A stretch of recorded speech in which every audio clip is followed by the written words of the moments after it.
तुम्हाला सगळ्यांना सांगतो, जे हुंडा घेतील ते नामर्द, असं माझं वैयक्तिक मत आहे. कारण ती बायको लक्ष्मी म्हणून घरात आणायची, तिने आपल्या लेकरांना जन्म द्यायचा, तिने त्यांच्यावर संस्कार करायचे. मग ती घरात येताना भीक माग्यासारखे पैसे कशाला मागायचे तिच्या बापाकडे? काय गरज आहे त्याची?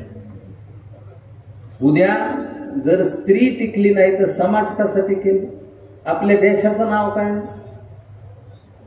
आपल्या देशाचं नाव काय? भारत. आणि आपण काय म्हणतो? भारत माता की जय. कशामुळे? भारत हा पुल्लिंगी शब्द आहे, पण आपण भारत माता म्हणतो. त्याचं कारण असं की आधी शक्तीचं महत्व आपल्या सगळ्यांना कळलेलं आहे, आपल्या जुन्या माणसांना कळलेलं आहे, म्हणून त्यांनी भारत माता म्हणलेलं आहे. आपण ज्ञानेश्वर माऊली म्हणतो. तर आपण लक्षात घ्या की ही जी माऊली आहे ती आज आपण जपली. शेतकरी आत्महत्या करतो पण त्याची माऊली नाही जात. ती लेकरं सांभाळत बसती, जिद्दीनं टिकून चिटकून. गिरिजा म्हणली ते काही खोटं नाहीये, ती सगळा संसार चालवते. त्याच्यामुळे आपण हे लक्षात घेतलं पाहिजे की आपल्या माऊलीलाही आपण उभं केलं पाहिजे. आणि या सामूहिक विवाहासाठी तुम्ही आज इथे आवाहन केलं, सगळे जण येतील, त्याचा काहीच विषय नाही. त्यामुळे त्याबद्दल तुमचं प्रशांत भाऊ मनापासून मी अभिनंदन या मंचावरून करतो. दुसरं, मी तरुण आलेले नाहीत, बरीच मंडळी वेगवेगळी वागतात, वेगळं राहतात. पण आजच्या तारखेला आज या ठिकाणाहून मी सांगतो की जोपर्यंत या देशात शेतकरी एकत्र येणार नाही तोपर्यंत त्याला न्याय मिळेल असं मला वाटत नाही. शेतकरी बांधवांनी एकच जात यापुढे लक्षात ठेवायची, आपण शेतकरी, आणि सगळ्यांनी मिळून काम केलं तर उभं राहण्याची शक्यता आहे. कारण फार साधे साधे मुद्दे आहेत, साधी गणितं आहेत.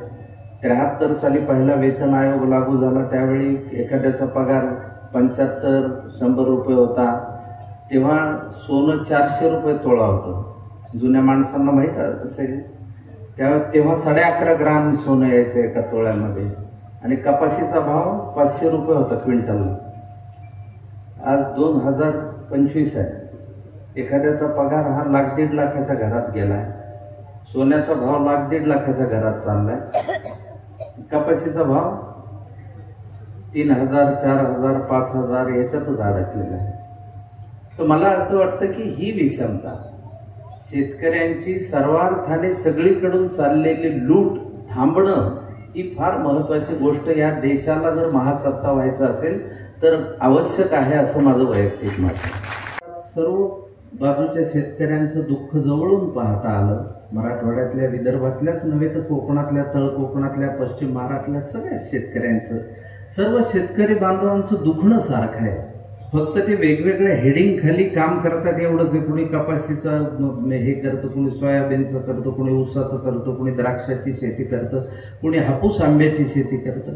पण सगळ्यात महत्वाचं, समस्या सगळ्यांची एक आहे की त्याला, म्हणजे साधा मुद्दा मला असा वाटतो की एका लोखंडाच्या सळीपासून त्याचे खिळे बनवणारा जो माणूस असतो तो त्याची किंमत ठरवतो. त्याला विचारलं तो काय करतो, तो म्हणतो मी बिझनेसमन आहे. मग एका दाण्याच्या धान्यापासून हजारो दाणे बनवणारा शेतकरी आज बिझनेसमन का नाही, हा मला पडलेला प्रश्न आहे. म्हणून कलावंतगिरी करता करता आपण याही बाजूला मदत केली पाहिजे असं माणूस म्हणून जेव्हा जाणवलं, त्यावेळी अंशतः मला नाम फाउंडेशनचा एक सदस्य होता आलं याचा आनंद, आणि 10 वर्ष या कामात देता आले ह्याचाही मला मनापासून आनंद आहे.